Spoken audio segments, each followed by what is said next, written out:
your coffee to warm you up. I do. I've had my first espresso and I'm looking forward to having my second one. Very important, awesome. very important part of my day. Amazing. Well, I hope it's a good start for your day. Thank you. I'm just gonna give it a couple of minutes for the audience to sign in. Thank you. In the meantime, I wanted to show you what I have over here. Oh, look what you've got. That's good luck. It is. That's why I have it. I just want to show you it's still neat and shiny. I love that. Thank you so much.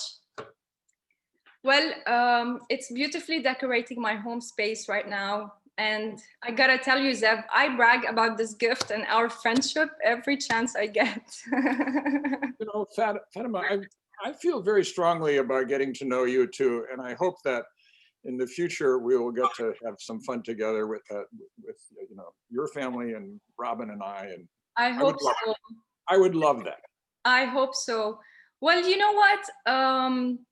Just to give the people over here a little bit of background about how we got to know each other.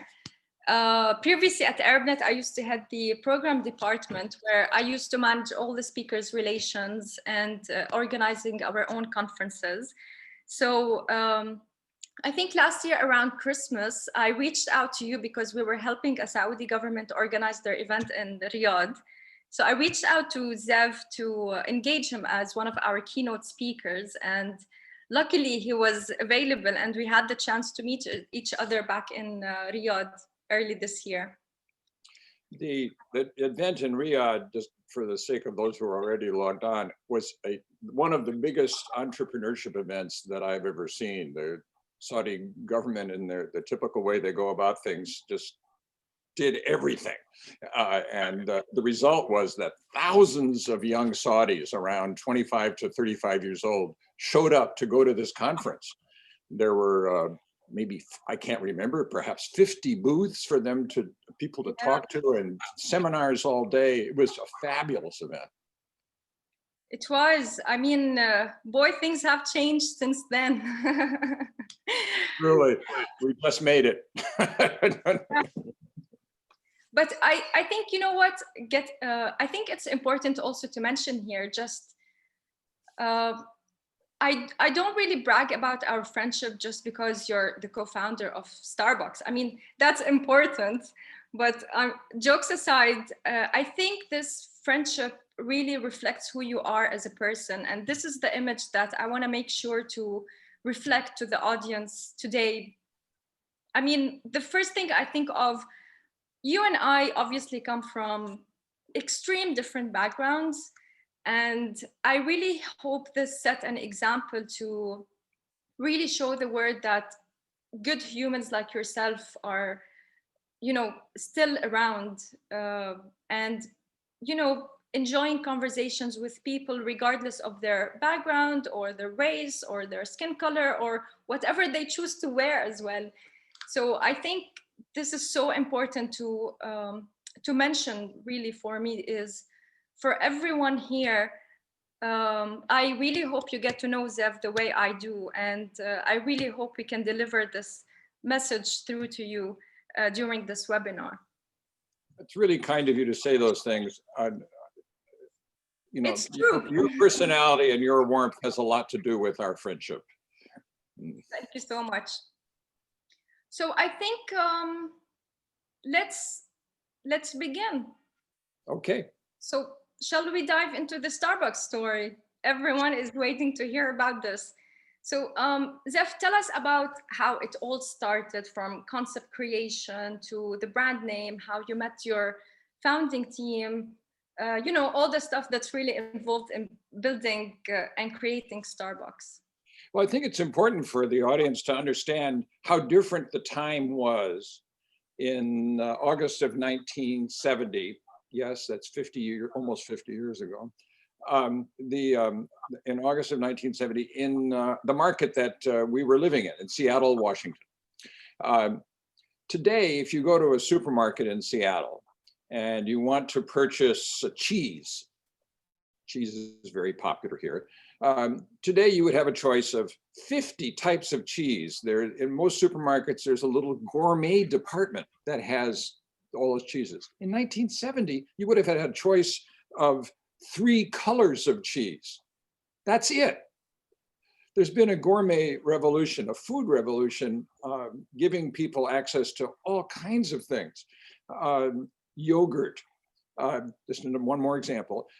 In the 1970s, if you wanted yogurt and you went to the supermarket, there might be 3 brands. Today, there probably would be 15 brands. There's just been an explosion, and it took a long time to happen. It was a gradual change. So in August of 1970, my 2 friends and I, Gordon Bowker and Jerry Baldwin, I think we're going to see pictures of them in a minute. The 3 of us were meeting periodically, like every 2 or 3 weeks, because we had graduated from college. We each had our first jobs. Here we are on the screen in, this is 1969, 1 year before we had the Starbucks idea. That's me in the middle, by the way. I am that same guy, although it's hard to tell. Oh, I thought you're the one with the sunglasses. That's Jerry Baldwin, and on the left is Gordon Bowker. By the way, we are still friends. So we started meeting to see if we could change our lives a little bit. We each had our first job. We were working for big organizations, but it wasn't as fulfilling as we wanted it to be. Now, at this time, there was no culture of entrepreneurship. All the university classes, the accelerators, the seminars didn't exist. Banks were not interested. There were no angel investor groups. It was a very different time. Business, people expected to work for a big company forever. But we started talking. We'd had all kinds of wild ideas, like you would expect people who are 26 years old to have. And then one day in August, we were having lunch at a little cafe. It happened to be a French cafe, inexpensive place. And at the end of the meal, the waiter came to the table and said, "Would you gentlemen like to have espresso?" That was quite a question in August of 1970. Nobody had ever offered us espressos before. So we said, yes, of course. Yeah, but sure, let's try that. And when the espressos arrived at the table, at first we kind of ignored them and continued talking. And then we each took a sip of that little demi-tasse cup of espresso. I bet it was bad. It was terrible. It was just terrible. It was like something you would add to the tank of your motorcycle to make it go faster. And it was just an awful thing. So we started talking about coffee. That's what you would do naturally when you experience something like that. And we asked ourselves, could the 3 of us start a coffee company that would introduce Seattle to really high quality coffee? Do we have to live with stuff like this? And that moment, that was the sort of the lightning bolt that began Starbucks. But because we weren't stupid, we started doing research. We had to find out if this was going to work. And one of the things that happened later is, as you can see on the screen now, is we developed, our graphic designers developed a logo. And this logo is really interesting, and it served the company really well. This is the first logo of Starbucks Coffee Company. It looks like a traditional label. As a matter of fact, it looks a lot like a cigar band label, a label around a cigar. And that's not an accident. Gordon Bowker, one of the 3 founders, had decided that we should look like a traditional company and just be a modern version of a traditional company. We went ahead. During our research, we found a mentor. Are we going to look at that picture, or is it another one? Let's look at the next picture. Oh, no. Oh, let's just go with this picture. It'd be more fun. This is Howard Schultz. 10 years later, after the company was started and was very successful and dominant in Seattle, and we were selling coffee beans like crazy, but not beverages. We didn't sell beverages yet. Right. a man came to work for the company. His name is Howard Schultz. He is now a world famous business person. He became our director of sales and marketing. But remember, he's director of sales and marketing at a little company in Seattle, Washington. We're not a giant organization. We're only in one city, and we're not selling beverages yet. The company sends Howard to Milan to go to a trade show. It was a trade show that would be useful to Starbucks to know more products that are available that we could sell to our customers. When he arrives, he gets off the plane at the Milan airport. This is about 1984. And the first thing that he sees in the Milan airport is an espresso bar. Now, he had just come from the Seattle airport and there was no espresso bar there. So he goes into the city to go to his hotel, and as he walks in the doors of the big hotel that he was staying at, on the right side there's an espresso bar. And he says, this is his first trip to Italy, by the way.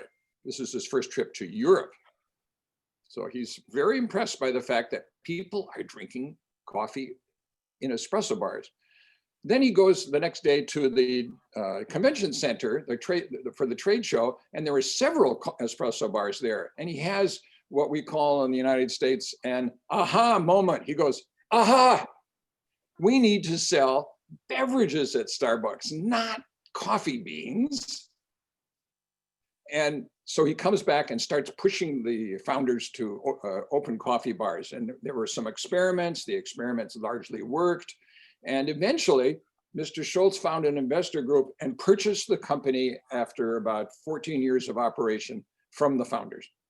Okay. So walk me through this.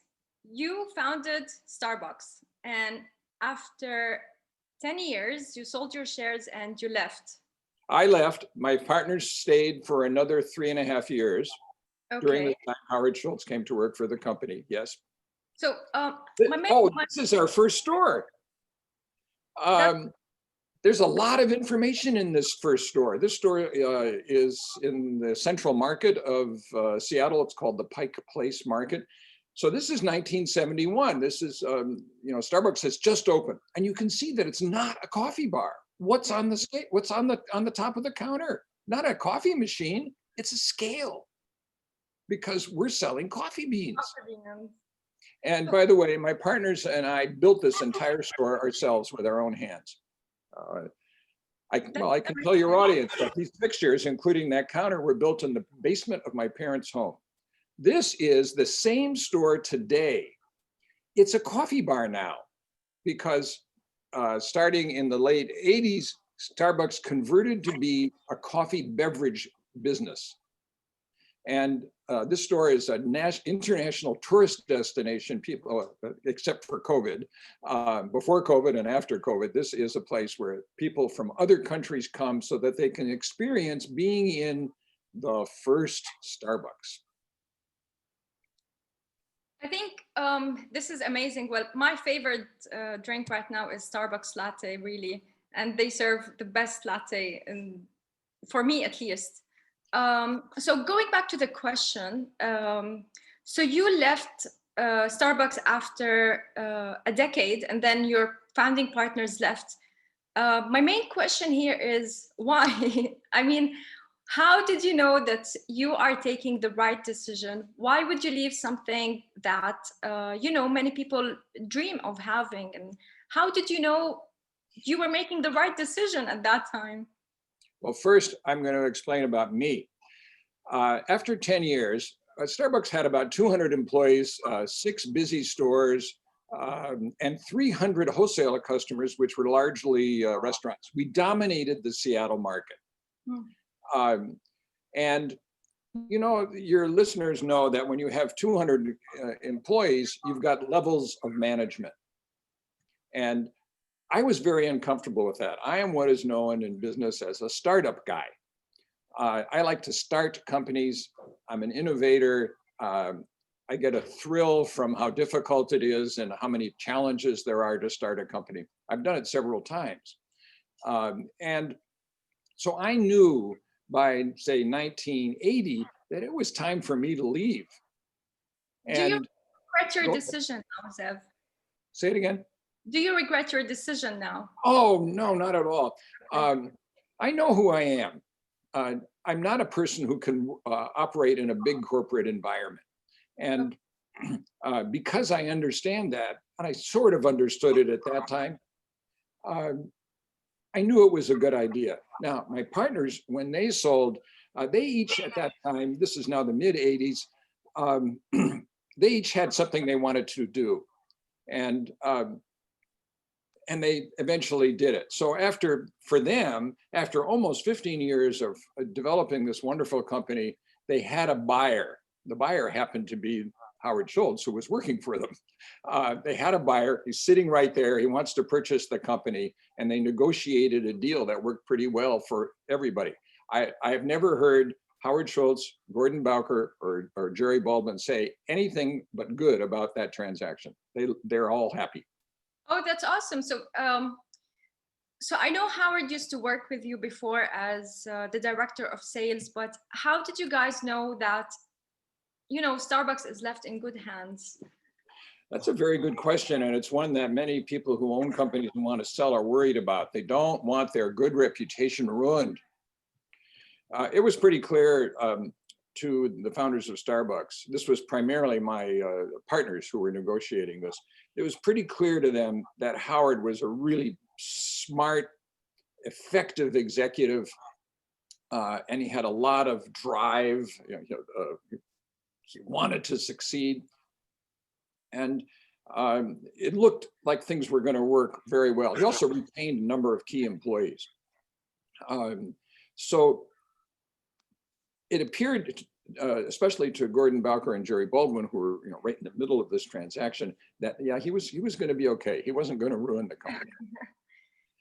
So there's this question from the audience: was Starbucks a franchise before you sold your shares? Did you ever think about growing it to the size it is now? Starbucks is a very interesting company this way, and I'm not sure that everyone listening understands this. Starbucks was not a franchise. Starbucks has never been a franchise. So at the time we sold it, we owned our stores, we owned our roasting plant, and we had a big wholesale business, but only in Seattle. When under Howard Schultz's team, when the company wanted to expand, it did it by raising additional capital, mostly from investors, but also debt. They also raised some debt funding from big banks. And they first expanded the company to Vancouver, British Columbia, which is near Seattle, and to Chicago, which is not near Seattle. And it worked. So then they started expanding everywhere. They hired people who knew how to do that. And then starting in the 90s, they expanded overseas. And by the way, the first country they went to overseas was Japan. When I heard that, I was shocked, but it really worked. So here's I just want to explain one more thing. In the MENA region, throughout the Middle East, everywhere Starbucks is, those stores are not owned directly by Starbucks. They are owned by a joint venture with the Al Shaya company, which is based in Kuwait and represents many overseas brands. So it's not a franchise, it's a joint venture. Okay. Clear. So the other question for you is, how did you divide the tasks between the three of you? Oh, that's a great question. We were really lucky is the answer, very lucky. Each of us was good at something different from the others. Right. And because of that, we had a lot of respect for each other. I was very good during the startup phase, hiring, finding our retail locations and signing, persuading the landlords that they should rent to us, training our employees. Gordon Bowker was, as it turned out, fabulous at market positioning. And when I say market positioning, I mean everything about the perception of the company as seen from outside, from our potential customers. He is the person who's responsible for a somewhat traditional look that our stores had. and also for the idea that we were going to be the highest quality possible. We didn't want anybody to have better coffee or service than we did. Jerry Baldwin, the third partner, a wonderful guy, turned out to be a terrific financial executive. Mm-hmm. That's something that we didn't know when we were just friends trying to decide what business we were going to go in. But he turned out to be a wonderful financial executive. So from my point of view, me personally, that was a real breakthrough, because at that time, I wasn't so great at managing the finances of a company doing millions of dollars. But he was, and that's an important factor in the success of the company. It is still a problem for startups today, Fatima, that many of them don't have very good financial management. Right. Well, I have to tell you, Zev, that this is the most time that our audience has been that interactive with us. Thank you, everyone, for asking the questions. So I think we have some very good questions here. So there's this question from Ren Farhad. Does the fact of it not being a franchise made quality control and consistency more difficult to manage? We're talking about the joint venture. That's a very sophisticated question. Very interesting. I think it is possible, in my experience, it is possible for a company to manage franchises very carefully, but it takes an enormous amount of effort. The franchisees, like say McDonald's is an example. The franchisees who own McDonald's are generally very smart, experienced business people, and they have their own ideas. The only way that McDonald's is able to keep them from doing things to their local restaurants that are different than what the company wants is, number one, there's a franchise agreement that prevents them from doing that. And number two, they can see that if they're being successful financially by sticking to the franchise agreement and doing what McDonald's says, but it is a difficult relationship with a lot of stress. And many people in your audience know people who own franchises, and they're constantly complaining about the franchise, or they get mad at them. Starbucks has never had franchises.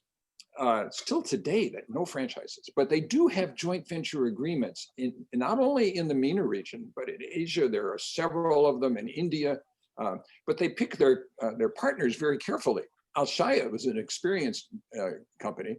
In India, they chose Tata. Tata is a giant influence in India, and they just happen to have an interest in coffee and tea. So it turns out to be a good partnership.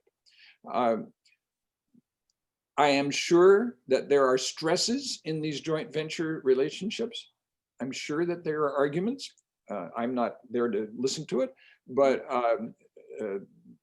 all I can tell you is that when your listeners, or when I travel around the world, I remember traveling, it stopped in March.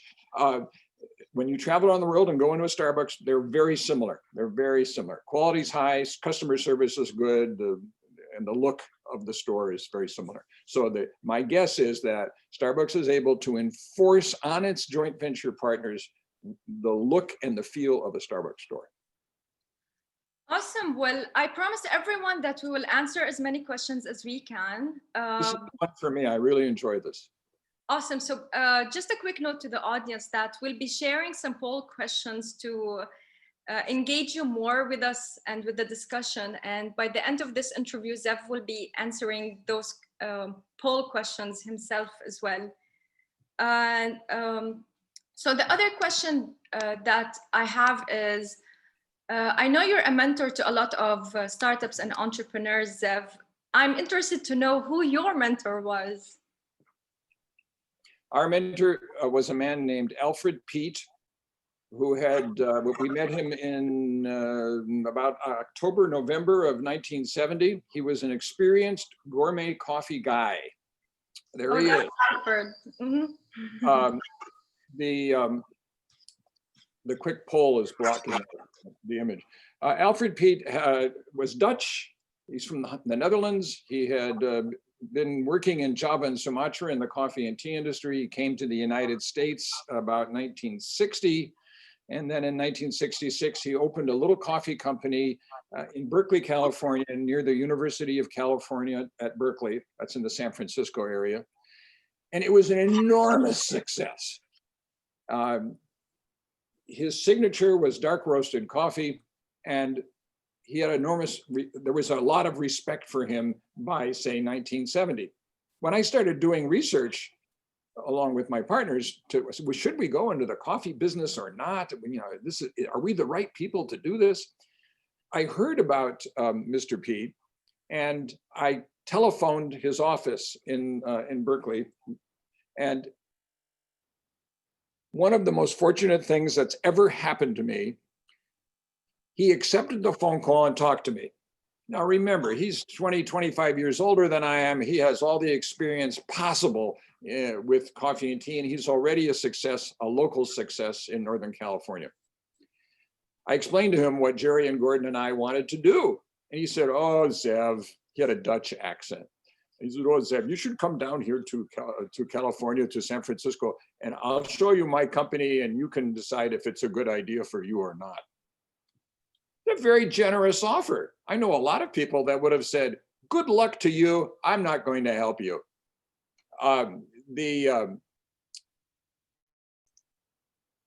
When I got there, I had to drive to San Francisco.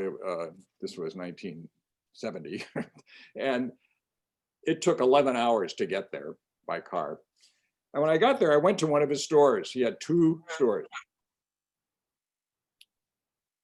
It was overwhelming, the experience, just absolutely overwhelming. I'd be happy to explain in detail if anybody wants to know what that was like, but it was busy and successful, and it smelled fantastically good, just coffee coming out of the front door. And when you went inside, it was just overwhelming. I knew at that point that my partners and I had accidentally come up with a good idea. Mr. Pete then took me to see his roasting plant, which was not far away. And it was a small place and had roasting equipment, and we sat and talked. And then he said, let's go have a glass of wine, because it was late in the day. And while we were having that glass of wine, he said to me, you know, Zev, if you and Jerry and Gordon really go ahead and start a coffee company in Seattle, I will be your coach. I volunteer to be your coach. I don't want any part of your company. I don't want you to pay me. I will just do this as a way to help the coffee industry spread around the United States, the gourmet coffee industry. And he did that for several years. He gave us his time and connections and really helped us and kept us from doing stupid things. I think all these really characteristics are what makes a good mentor. And I think these are the qualities of, of personalities and the giving characteristics that every entrepreneur should look for in a mentor. And based on your experience, Zev, how can an entrepreneur build a good network of mentors? Very interesting question. You know, there are some cultural aspects to this. You know, if you were in Kuwait, you would start trying to be invited to Dwaniyas every evening, so that you can make a lot of friends. But that kind of cultural thing that they have in Kuwait doesn't exist everywhere. In the United States, it's not difficult. I wouldn't say it's easy. Just to make yourself engage with people, starting with your family and the friends of your family. Is there anybody who's in business? And those people you should seek out. For example, one of the big influences in my life was my mother's brother. He was a businessman, and we liked each other a great deal. Also his wife, my aunt, wonderful people. And he began to take me to his business about once or twice a year. And I would just sit in the corner and play games on paper, with a pen, but I could listen and I could see what they're doing. This is an office of people selling meat and wholesale overseas. And it really had a big influence on me. I didn't know it at the time. At the time, I thought it was just fun to go with my uncle to his office. But what was going on was information was going into my head. In terms going back to the issue of getting mentors, I think the best way in some cultures is simply to ask. Mm. And there are many ways to do that. For instance, if you're an MBA student at a university, you have the power to contact people in business because business people like to help MBA students. Yeah, I think that's an international aspect. Maybe I'll hire you, you can work for me, that kind of attitude, or I'm going to help you because you're just a young student and I'm an experienced person. So you can just ask these people and, you can say, I'm working on a term paper with a group where we have a fantasy company, a hypothetical company. The answer often is yes. I can give you a little time. Today it would be really easy because you can do it by Zoom. Right. So it's much easier to get people now to help you than it was when you had to get in with them in person. And I frequently tell people who are starting companies, just go ask the person who has the most information. Start there. Right. And if they say no, that's okay. Then you go to the next person. Right. I think it's all about networking, really, and having the right connections.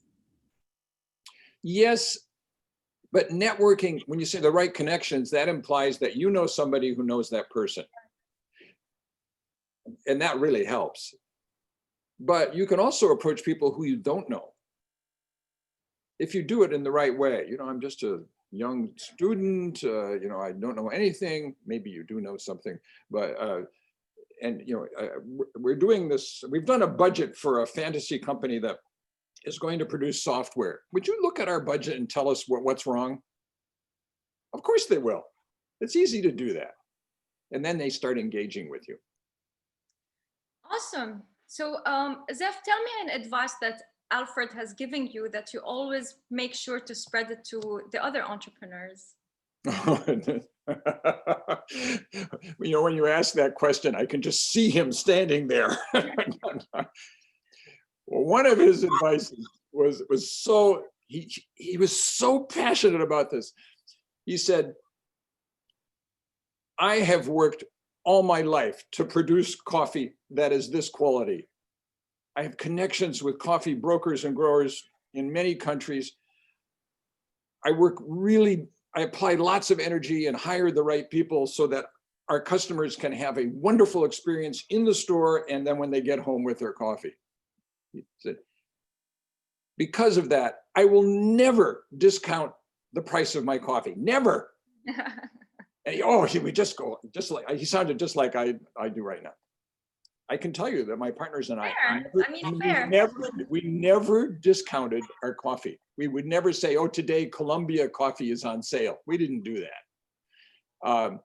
And I believe in that. And Starbucks doesn't do that much still. Sometimes in supermarkets, you'll see, or grocery stores, you'll see their coffee discounted, but not in the store.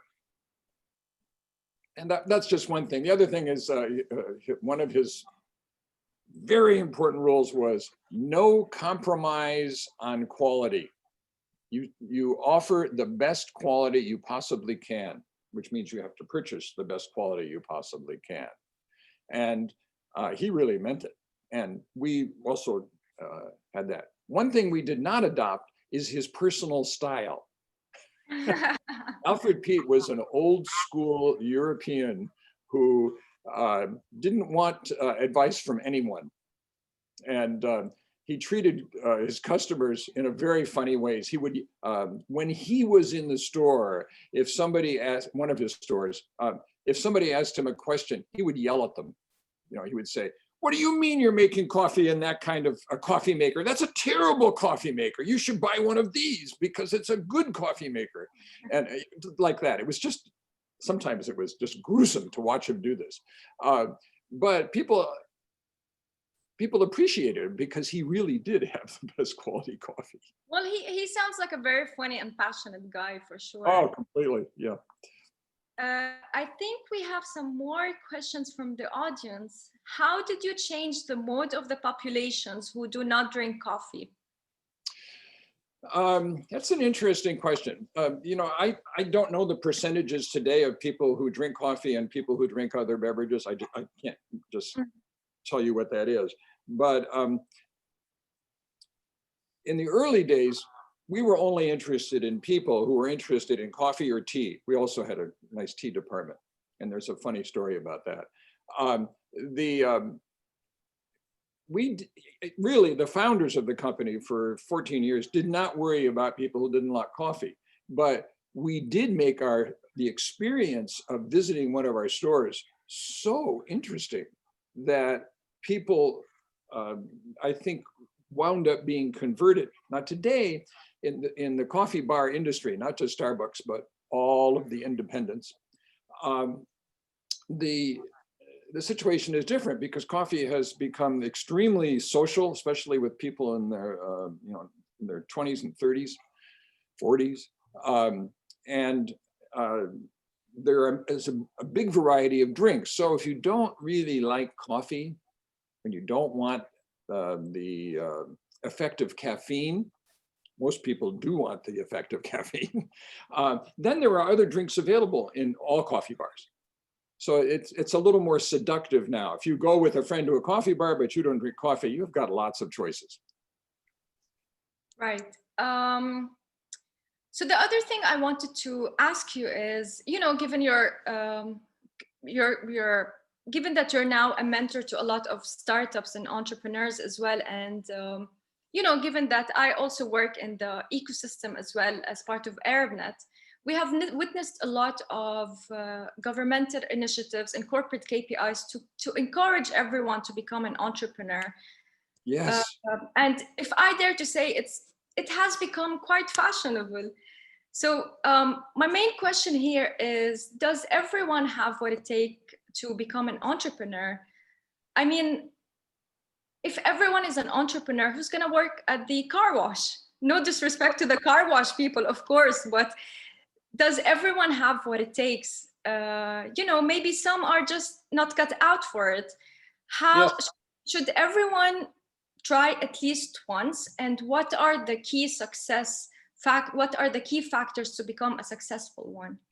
So I have strong feelings about that question, about the answers to that question. And I've been devoting myself for years helping first-time entrepreneurs, mentoring MBA students, and speaking globally at entrepreneurship conferences, which is how we met.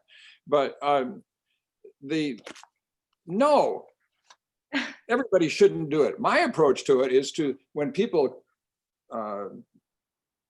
come to me, and I think this is true of many organizations that work with entrepreneurs, we assume that they are really going to be a person who starts a business, but we know also that many of them are going to drop out, that they're not going to do it. So the way we do it is to encourage them to plan the business, to do the research, and to challenge them on the things they find out. Typically they'll say, well, I'm going to start a software company. And then the coaches and mentors will say, well, how do you make money doing a software business? Because you have to have a profit, in order to survive. Well, we're passionate about what we're going to do, so we'll survive. Let's do the numbers. So one of the things that immediately takes some people out of the entrepreneurship world is the need to do financial projections. And everybody will tell a young person, you need to actually figure out on paper, like in Excel, the computer program, how your company is going to make a profit and how you're going to reward the people who invest in your company. Well, there are some people who, when confronted with that, say, do I have to do that to be an entrepreneur? And the answer always comes back as, well, yes, it's a very good idea. Either you have to do it or your partner, or you have to hire someone to do it. But the financial projections and financial management, that's really important. At that point, a lot of people say, no, this isn't for me. So what happens to them? Well, it's very interesting what happens to them. Many of them are brilliant. They go to work for big organizations. Like for instance, in Seattle, we have Microsoft and Boeing. These are companies that have tens of thousands of employees.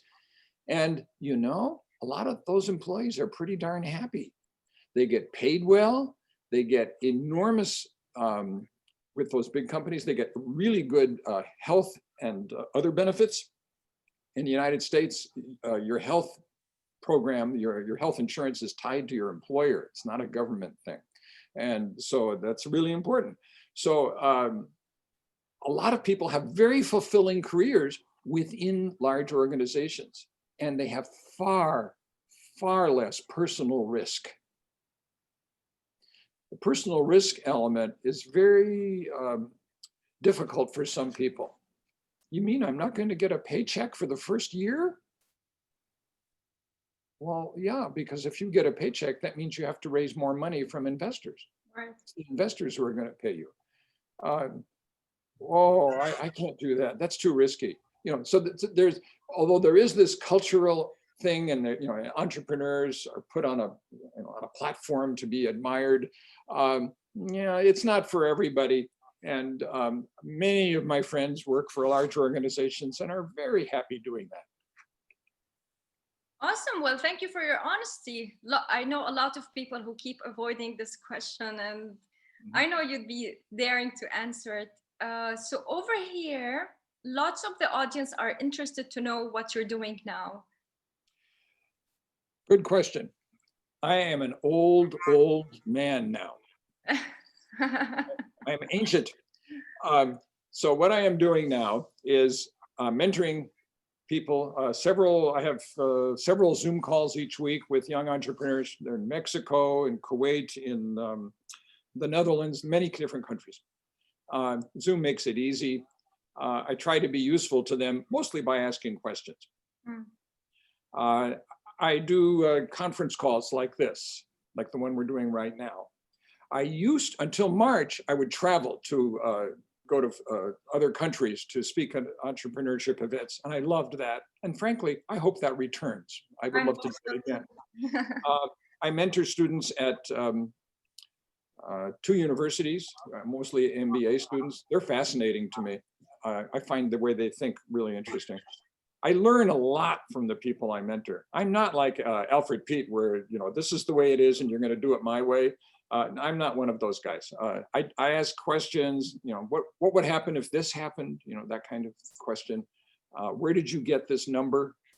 You know, you said your percentage cost of goods is going to be 27%. Where did you get that number? Just ask questions. Very helpful. And then I have a life outside of business too. In the winter, I go skiing here in Seattle. This is my next question. Aside from all the business work and your association with Starbucks, tell us more about who you are outside this world. And I think we have some photos to share. This is a wonderful picture of me in 1972, getting married to my wife, Robin. And Robin is an artist. By the way, I am the only Starbucks founder who married a customer.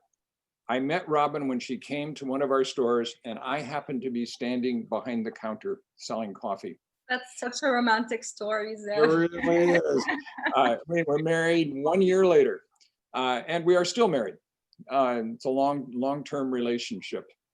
Want to show the next slide? Oh, this that's cute. This is us today in the time of COVID. We're in an art gallery. As I said, my wife is an artist. One of her things she does is she paints. And here we are in an art gallery wearing masks. Let's look at the next one. This is how I start my day every day. By the way, that cup I'm holding is from a coffee bar in Kuwait City. Um, Oh, this is in my office, and this is how I begin my day every day. I have, first I have a cappuccino, and then I have an espresso like you see here. And I have, Robin and I have a daughter, and she has a son who is here on my back. This is a picture taken in California. what is he called? And what is your daughter called? Oh, my grandson is Cy, that's a C-Y, Cy. And he's now 9 years old. Here he's 2 years, well, year and a half. And my daughter is Bianca. And this is a very important part of my life. My wife and I talk to our daughter every day by telephone for a few minutes. Well, that's so cute. Such a cute family, Zev. Thank you. Well, the other day I heard this question during one of the other panel discussions as well, which is a very interesting question that I would like to direct to you as well. With great power comes great responsibility. What responsibility do you believe successful leaders like yourself have towards making the world a better place? And how do you practice this in your work and life? Good question. Yes, there are responsibilities, but this is a cultural matter, Fatima. Different cultures approach this in different ways. In the United States, the culture I'm the most familiar with, it's very common for successful people to do things to give back, to help, for instance, people in their organization succeed, to enable them, not to hold them down, but to help them grow. If the person has made a lot of money, remember, you can be very successful as a university professor or a scientist and not be wealthy. But if they have made a lot of money, like say, let's take Howard Schultz. Howard Schultz and his wife give a lot of money away, tremendous amount, and because they have it. And that's considered a good thing to do. And I know that charity is a part of Islamic culture also, but it is something that some business people are not very good at in the United States. So that's important. And then also to lead an exemplary life. For example, let's stick with Howard Schultz. Howard Schultz wanted to run to be the president of the United States, and he was campaigning for that last year. He injured his back. And he also wasn't doing very well as a candidate. There were other candidates like Joe Biden who seemed to have much more attention. But I think that people were critical of him, saying, "Oh, he's just got a big ego. That's why he wants to be president of the United States." And I can tell you that Howard Schultz has a very healthy ego. But I don't think that was the reason he wanted to do it. I think he just saw it as part of the democratic way of government, that he had been successful leading a gigantic organization, and he should continue to apply that success within the democratic system. So he ran for office, it didn't work, and then he went back to being a philanthropist. Well, that's so super interesting. Do you have like specific rules or I don't know, maybe routines that you abide by to lead a good life yourself? Oh, I do. Yeah, I do. As you know, Fatima, I am a very open and accessible guy. You are. For example, that wonderful conference in Riyadh, it was called BIBAM. I met so many people.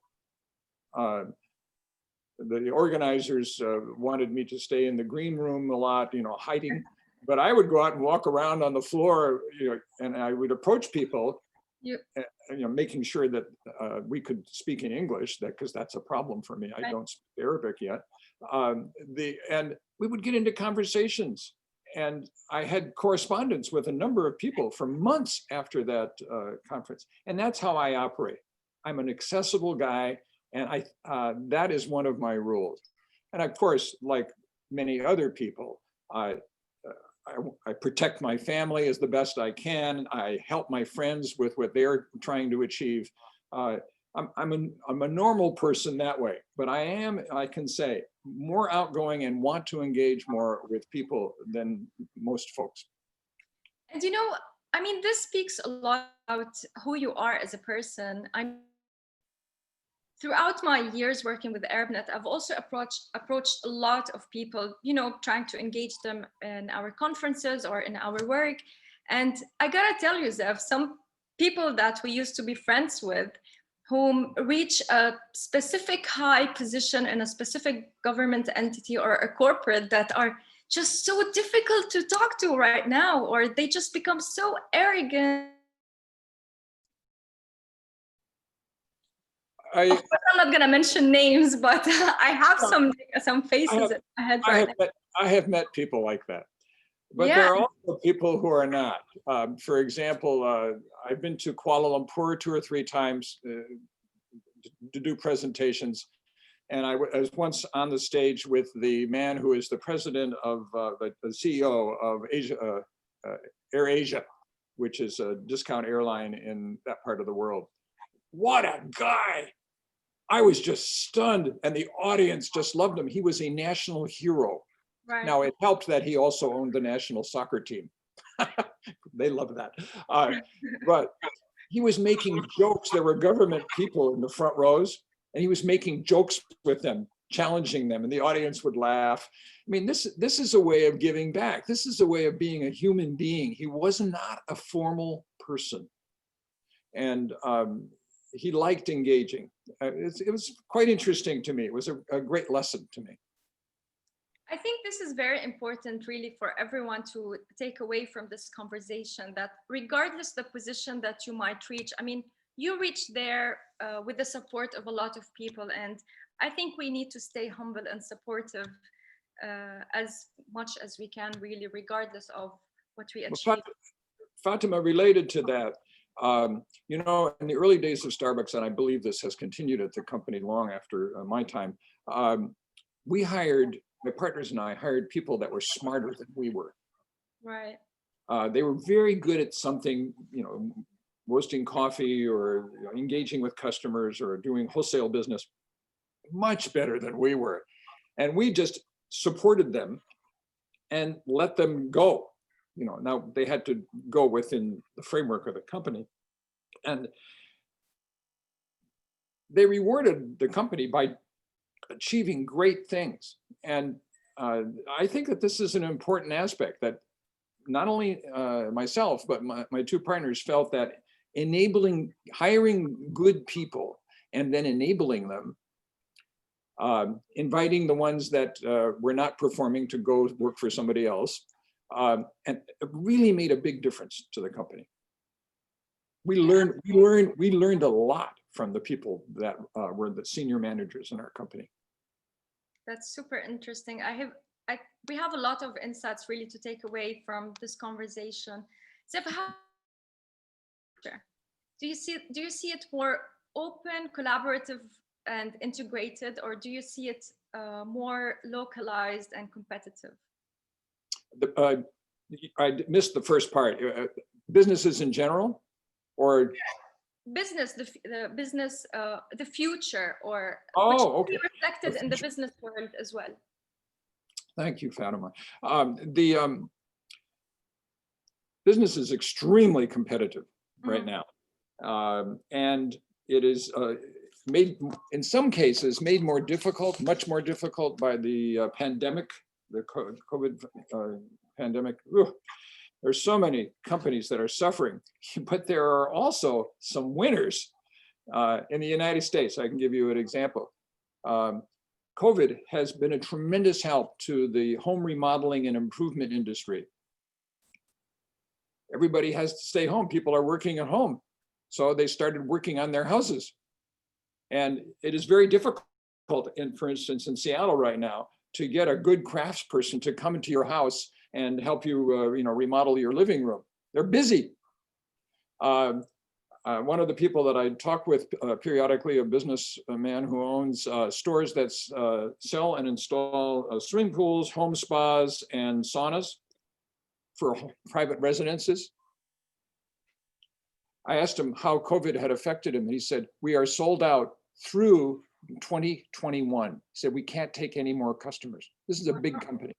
They have 10 locations and a couple hundred employees. So there are some winners in COVID. Generally, software companies, phone app companies are doing pretty well. I can't imagine how well Zoom is doing. Can you? Just can't even conceive of that. So there are people that are doing well. On the other hand, there are many companies that are not doing well. In Seattle, coffee bars, for example, something I know and love, were first closed for 2 months by order of the state government. And then they were allowed to open, but for takeout only. Well, that's like saying you can open, but you can only do 25% of your business. Or you can open your restaurant at 30% capacity. Yeah, or that too. Yeah, actually, in many places, for instance, in Italy, you can't even do that now. Right. So these are tremendous restrictions. Well, what's going to happen is that many people in the food and beverage industry are going to go out of business. Some of them already have, and there are going to be more this winter because you just can't go forever operating a difficult business like a restaurant chain with only 25% of your volume. Well, that's a terrible thing for those people, but it might be an opportunity for business people and entrepreneurs who can purchase those locations and hold them until COVID ends and then reopen them. So we call this in the United States distressed assets. These are things that companies own that are going to be available for very low cost. So there are going to be some opportunities there. So I'm not a person who can look into my crystal ball and see exactly what's going to happen, but there are going to continue to be winners and losers, and we are mostly in the media going to hear about the losers. And that is a very interesting thing that business people need to keep in mind, that the media don't always have, the business media, don't always have the story correctly, because there's a tendency to focus on the negative. So people who can think about the other side might see an opportunity. Right. So thank you for all the insights that you've shared with us, Zeph. So throughout the interview, we've been running some poll questions to engage the audience with, which I would like to get your input on. I will mention to you 2 words where I want you to choose your most preferred answer. Thank you. So we'll start with the first one, luck or hard work? I have experienced both, and I think most people do. Meeting those 3 bad cups of espresso, which gave us the idea. Meeting Mr. Alfred Pete, very lucky. Well, right. Was that lucky or was that hard work? I had the initiative, the guts to call him and engage with him. The lucky part there was that he was willing to talk to us and help us. And so that was a mixture of luck and hard work. So I would say that in business, generally, the lucky part is meeting people, connections. You meet an investor who's going to help you. Inshallah, it should happen to everybody. But you also have to do hard work, not necessarily, working 20 hours a day. Sometimes that's not smart. Yeah, that means you're just, like a coal miner continuing to dig. But it might mean working hard, but intelligently. Awesome. Well, I think 98% of the audience chose hard work as well. So 86%. Thank you, team. Passion or skill? Oh, this is a sad part. That's a sad choice. Many of the people, 27 years old who approach me and have a great idea for a business and want me to help them think about it, they're full of passion. Let's see, they've been working for a solar panel company and now they have this great idea for software for solar panel companies. Oh, they're so excited. Nobody else has this idea. There's a Nike slogan, from the Nike shoe company, go for it. That's what they're like. Well, you can go for it, but if you don't have skills, you won't get there. So passion, very important, but you better have some skills or get people around you who have those skills, or you're not going to get to the finish line. Awesome. Partners or employees? Oh, very interesting. Most people in the world do not agree with me that partners are useful. Everybody knows somebody who had a partner and it was a difficult relationship that resulted in a huge fight and big problems. That was not my experience. Remember, Starbucks was my first business. Until I got into business with Gordon Bowker and Jerry Baldwin and started Starbucks, I was a teacher in a public school. My students were 14 years old. Well, we have that in common. I was a teacher in a public school in Saudi for a year as well, long time ago. My partners, I wouldn't have succeeded without my partners in the first business because I would have made mistakes. So that's my experience. However, I know that you can succeed without partners if you surround yourself with other people, advisors, good managers who are your employees, if you listen to them and enable them. So I would say I agree with your poll where it's 42% to 58%. Partners are okay if you can find good ones and if you're fortunate and things go well. But employees also can work as well or better if the relationship with the employees allows them to give all the good things that they've got, that you don't hold them down too much. Awesome. Well, and either hire employees that complement your skills or smarter employees like the ones you've mentioned as well. HR or accounting? Oh, that's a difficult one. Human resources, I really believe that hiring the right people and managing, and in the United States, you also have to be careful about the regulations for employees. So that in the United States, it's very easy to be sued, to have a legal case brought against you if you do not follow the rules for your employees. So HR is very, very important. But I've already made it very clear that I think financial management is extremely important. You can't have a great new company if you run out of money. So I would say that these are both important. However, most entrepreneurs would choose HR. And I know that. So I'm the person who always says, yeah, HR is important, getting the right people, managing them well, but don't run out of money. All really reflects what you just mentioned, 60%. The next one is, just let me, okay, family or career. I think some people might think that these two choices are very obvious, but let me get your input on this. Well, family or career, you're not a good human being if you're not honoring the needs of your family, in my opinion. Right. And I think throughout the MENA region, I understand that family is extremely important. The career, is also important because you have to feed your family. And this is true for men and for women. In particular, women are sometimes put in the position of having to make a choice between family and career.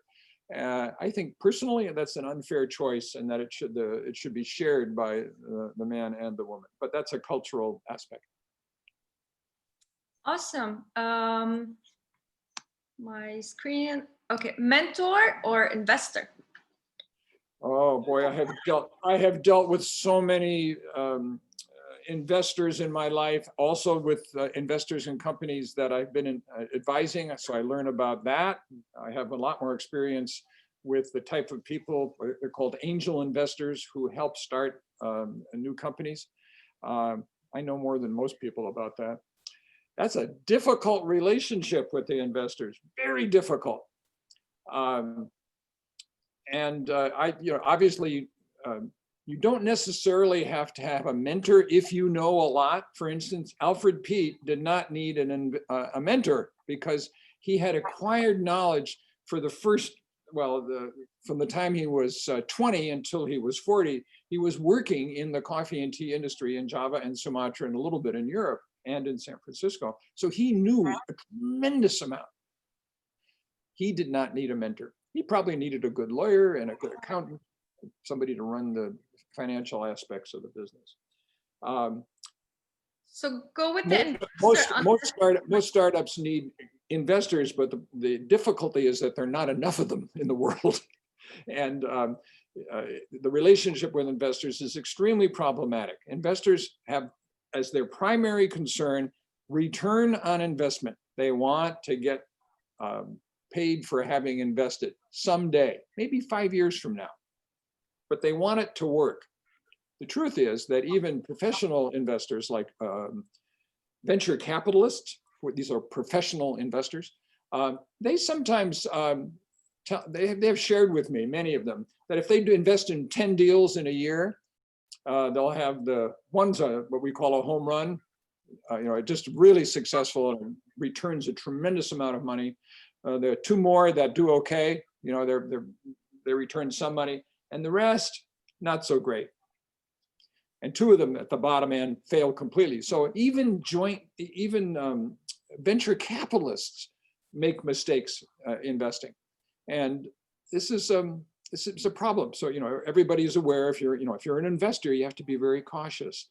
And that drives entrepreneurs crazy. Entrepreneurs, when they know they're talking to the right man or woman who should invest in their company, they will help the company succeed and they will put money into it. And when they don't, it makes entrepreneurs crazy. So it's a difficult relationship. But Zev, do you think that an investor could serve the purpose of a mentor? And yes, I do. That happens quite a bit. I can think of several cases where that's happened. The investor sometimes has connections or knows things that can be very useful, so that their role as an investor kind of overlaps with being a mentor. So yes, that can happen. But every successful entrepreneur can tell you that there have been investors that they have worked with who have invested in their companies who had ideas that were not good for the company. Right.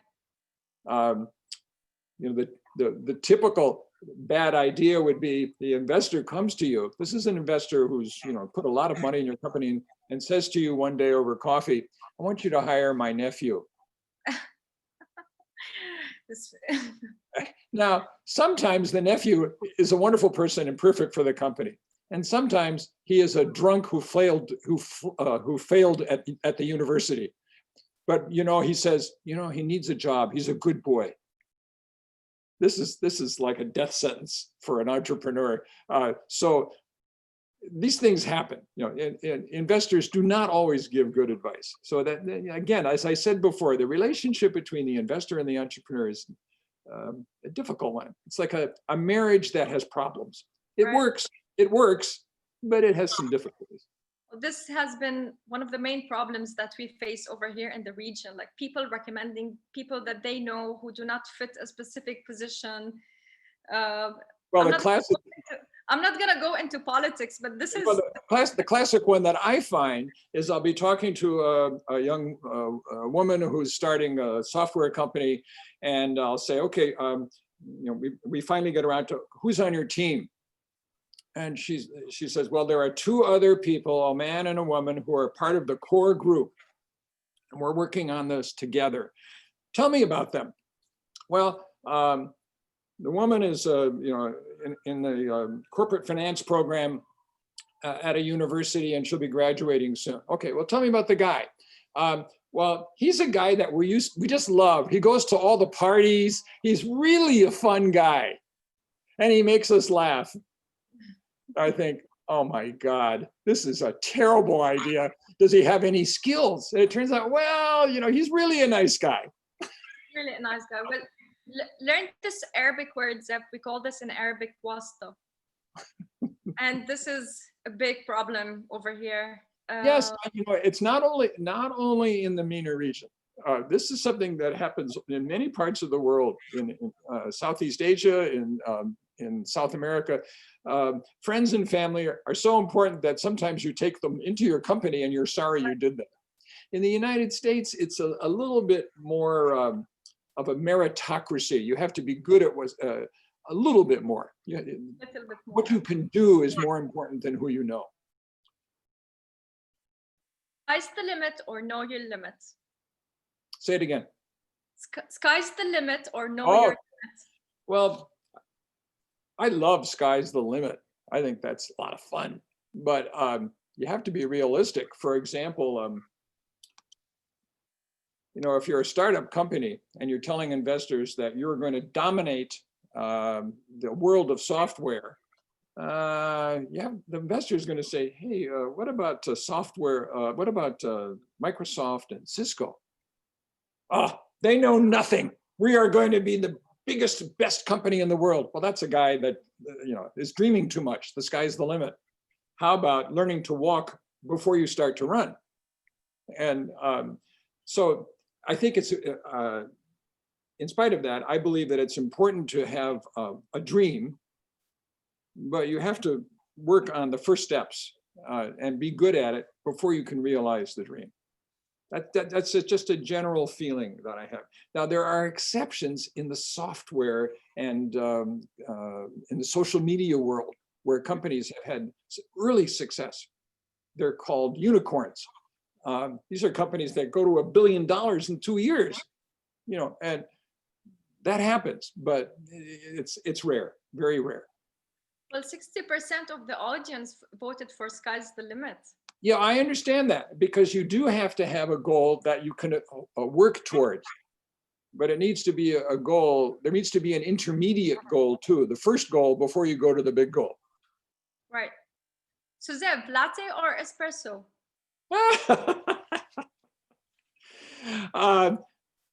My first drink in the morning is a cappuccino, which is similar in some ways to a latte. And I love that. But the second and the third and the fourth drink in the morning are espressos. I drink espresso doppios, you know, 2 shots of coffee, and I love them. However, I'm a human being. I have to stop at noon because if I drink espresso after noon, I get to stay awake all night. There's a question from the audience that is asking how many cups of coffee during the day? Oh, yes, I saw that question come by. I would say typically 4, but they're all before noon. And they're very small. They're little shots of coffee. You're an early bird then. Yeah, this is one of the cups that I use. You know, you can see it's not very big, but you know, as everybody knows, espresso, you know, a cup of espresso has as much caffeine in it as a larger cup that's made with a filtered drip. There's just more water in the larger cup. So, you know, that's why I have to stop at noon. Otherwise, I have no dreams at night. I just get to be awake all night. Well, I love my latte and I love my cappuccino, but I only limit myself to having 2 cups of coffee per day. That's it. Yeah, and then that's fine. No. I want to say something about where you get your coffee. Right. When in Seattle and when I travel, sometimes I'll go to a Starbucks just to see, yes, this one is just like all the other ones. I remember in India, I went to one in Hyderabad, which is a tech city. So I walked into the Starbucks and I couldn't believe it. There I was in the middle of southern India and it looked just like a Starbucks. You know, it was amazing to me that Starbucks had been able to do that with the help of Tata. But what I really like to do is to go to the independent ones, the small companies, because sometimes they're called third wave coffee bars. These are the ones run by passionate people who sometimes have tattoos on their arms, and they serve coffee with an enormous amount of information. They want to talk to you about coffee. And I love going to those places. And I do it everywhere I can. They're fascinating to me. And what I do is I just walk in. They know I'm a visitor because I look like a visitor. And I'll say, can I have an espresso, please? And then I ask them a simple question about coffee. Oh, let's see, a typical question that I would ask is, where is this coffee roasted for you?